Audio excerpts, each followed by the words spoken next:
ও, আর চিংড়ি মাছগুলো এই লবণ মাখানো আছে বললো।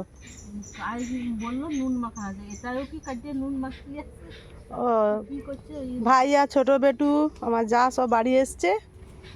আমার বড়মশাই মাংস আনতে গেছে, আর ভাই মাছ নিয়ে এসছে, চিংড়ি মাছ আর রুই মাছ। এ দিদিমণি পুকুর ঘাটে এসে ধুচ্ছে, আর ও মাংস আনতে গেছে। এবার আমি রান্নার জোগাড় করব, ওরা মুড়ি খেয়েই এসছে। নমস্কার বন্ধুরা, কেমন আছেন? আশা করি সবাই ভালো আছেন। আবার একটি নতুন ব্লগে সবাইকে স্বাগত। ব্লগটা প্রথম থেকে শেষ অবধি দেখবেন, আশা করি সবার ভালো লাগবে। আছে কাল থেকে, এখনো কড়াটা মাজতে হবে। দিদিমণি, তুমি এই মাছগুলা নিয়ে উঠো, তারপর আমি কড়াটা মাজবো। হ্যাঁ, ছোট বেটুর জন্য এবার কি হবে তরকারি, তার মাকে জিজ্ঞেস করি। যে মাছ ধুইতে এসছে, কাঁকড়া কেমন উঠে এসছে। মাছের তেলটার গন্ধে দিদিমণি, তুমি ফেলো কেমন খায়। তুমি ফেলো না, একটু মাছের তেলটা দাও। এই যে কীরকম আসছে দেখো গন্ধে। মানুষের সারাদিন পালিয়ে যায়। চলো,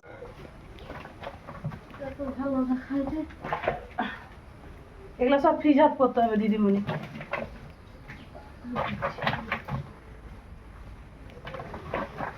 ভাই সব বাজার করে নিয়ে এসছে, এক ব্যাগ।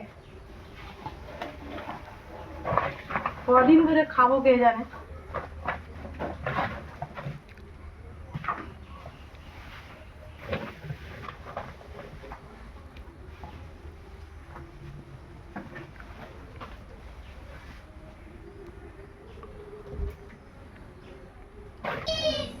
আলু মনে হচ্ছে 5 কেজি নিয়েছে, পেঁয়াজ 1 কেজি ঘরে আছে, আলু পেঁয়াজ তারপরেও নিয়ে এসছে। এখনো ব্যাগে আছে। এগুলা দেশি কাঁকরোল, খুব ছোট ছোট। এই যে কুঁদরি, এখানে আর ওখানে আর ধরবে না। আলু পেঁয়াজ ব্যাগে আছে। শসা, এই সবজিগুলোকে সব ফ্রিজ আপ করতে হবে। সবজি কাটতে বসে গেছি। দুপুরে হবে খাসি মাংসের ঝোল, আর উচ্ছা ভাজা, কাঁকরোল ভাজা। দেশি কাঁকরোল থেকে ভাজতে ইচ্ছে করলো। আর ছোট বেটির জন্য একটু ডাল, মিষ্টি কুমড়োর সসনা ডাঁটা দিয়ে একটু ডাল হচ্ছে, আর মাছ ভাজা। আর আমাদের এই যে মাংস আর 2 রকমের ভাজা, ফ্রাইড রাইস আছে। সব সবজি টবজিগুলো কেটে নেই, আদা রসুন পেঁয়াজ।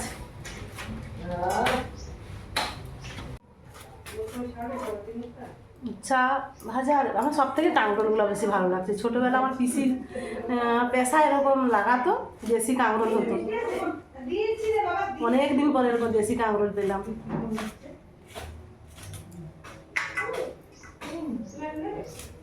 কাকিমা ডাকছে, খেয়ে নিবি যাবে। সব কিছু কাটাকুটি করে নিয়ে চলে এসেছি রান্নার দিকে। আমি প্রথমে কাঁকরোলটা ভেজে নেব। আর কাঁকরোলটা দেখুন ছোট ছোট, কিন্তু ভিতরে বীজ হয়ে গেছে, পাক ধরে গেছে। তবু দেশি কাঁকরোল তো, ভাজলে খেতে ভালো লাগবে। কম তেল দিয়েই ভাজবো। আমার জার, আমার দেওয়ারে একটু কম তেল খায়। আর বাইরে বৃষ্টি হচ্ছে, শব্দ পাচ্ছেন? প্রচুর বৃষ্টি হচ্ছে।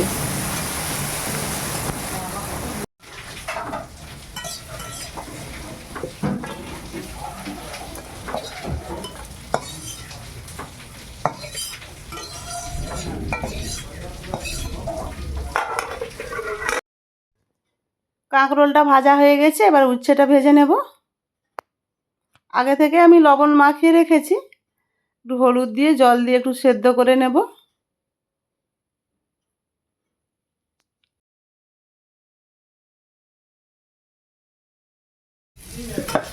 আজকে ঘর ভর্তি।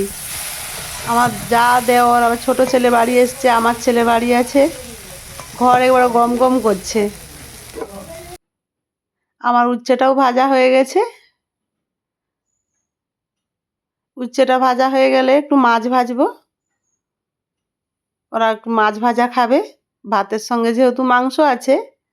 তাই ওরা অনেক মাছ নিয়ে এসছে, বলল যে আমাদেরকে একটু মাছ ভেজে দাও, আমরা ভাজা মাছ খাবো বসে বসে। তাই মাংস রান্না করার আগে ওদেরকে একটু মাছ ভেজে দেবো, ওরা গরম গরম বসে বসে খাও, তারপর আমি মাংস রান্না করব। মাংস আর খাসি মাংস রান্না করতে একটু সময়ও লাগবে, আর আজকে রান্না বসাতে একটু দেরি হয়ে গেছে, 11টায় রান্না বসিয়েছি। মাছটা ভেজে নিয়েছি, এইবার ওদেরকে দিয়ে আসি, গরম গরম খাবে। আর মাছ ভাজা গরম গরম খেতে বেশ ভালোই লাগে। এরপর মাংসটা বসাবো রান্না করতে। এইবার আমি মাংসটা রান্না করব। উনানে কড়াটা বসিয়ে দিয়েছি, কড়াটা গরম হয়ে গেছে, কড়ায় তেল দিলাম।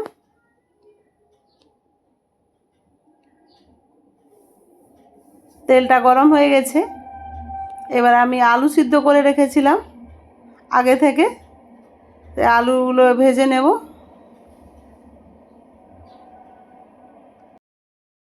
আর খাসি মাংসের আলুগুলো একটু বড় বড় রেখেছি, তো সেই জন্য আমি আগে থেকে একটু সেদ্ধ করে নিয়েছি। সিদ্ধ করে তেলে ভেজে নিলে আলুটা মাংসের ঝোলে দিলে খেতে খুব সুন্দর লাগে।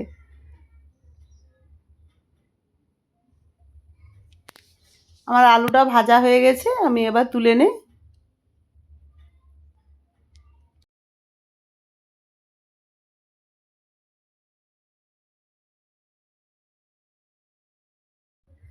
ওই তেলেই আমি কুচনো পেঁয়াজটা দিয়ে দিলাম। আমি পেঁয়াজ বেশি ভাজবো না,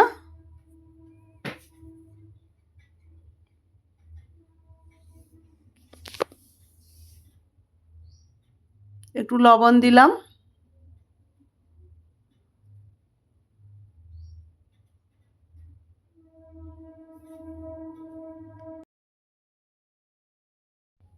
পেঁয়াজটা হালকাভাবে ভেজে নিয়েছি, এরপর আমি রসুন দেব। রসুনটাও আমি বেশি ভাজবো না, 2 মিনিট শুধু রসুনের কাঁচা গন্ধটা যাতে না থাকে সেরকমভাবে ভেজে নেব। আদাটা পরে দেব, আদাটা এখন দেব না। রসুনের কাঁচা গন্ধ চলে গেছে, এরপর আমি হলুদ গুঁড়ো দিলাম।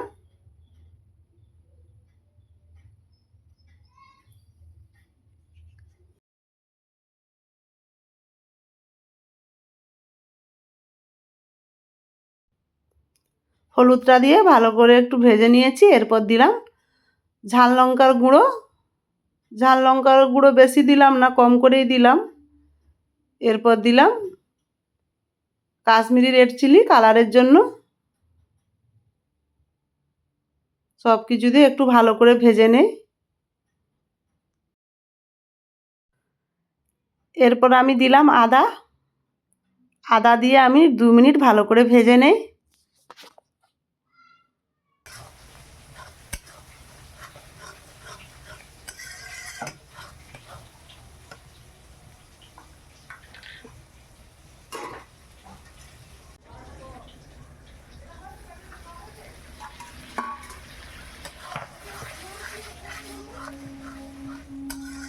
সব মশলা ভাজা হয়ে গেছে 50%। এরপর আমি মাংসটা দেব। আর খাসি মাংসের মশলা আমি সবসময় একটু কম ভেজেই রান্না করি। এবার আমি মাংসটা দিয়ে দিলাম।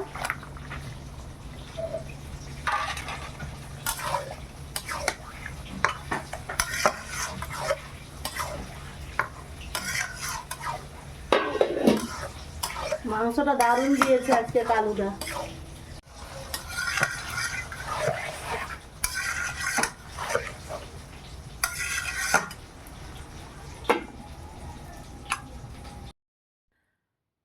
ঢাকা দিয়েছিলাম, ঢাকা খুলে আবার ভালো করে নেড়ে নিচ্ছি।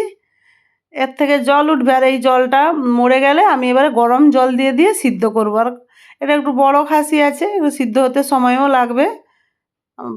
এক সসপ্যান জল গ্যাসে বসিয়ে রেখেছি, গরম জল দেব, ঠান্ডা জল দেব না। আর মাংস থেকে দেখুন কতটা জল বেরিয়েছে। এই জলটাকে আমি আগে মাড়বো ভালো করে, মাংসের সঙ্গে কষাতে কষাতে মরে যাবে, তারপরে আমি গরম জল দিয়ে দিয়ে আবার কষাতে থাকবো। ওরকম গরম জল দিয়ে দিয়ে কষাতে কষাতে মাংস দেখুন কি সুন্দর হয়ে গেছে, কালারটাও কত সুন্দর এসছে।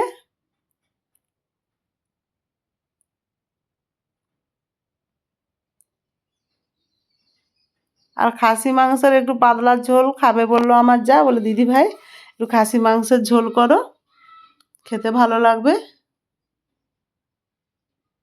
মাংসটা প্রায় কষানো হয়ে আসছে, আর একটু কষিয়ে নিয়ে গরম জল দিয়ে দেব। নাড়তে নাড়তে কি সুন্দর হয়ে গেছে, কষানো হয়ে গেছে। এবার আমি গরম জল দেব। খুব সুন্দর সিদ্ধও হয়ে গেছে। ওদেরকে কষানো তুলে দিয়েছি, আমার ছেলেকে খেয়েছে, বলল মা সিদ্ধ হয়ে গেছে। এরপর আমি আলু দিয়ে দিলাম। আর কাঠের জ্বালানিতে হচ্ছে তো মাংসর স্বাদ তো একটু বেশি লাগবে খেতে। আর এদিকে আমি গরম মশলা দিয়েছি,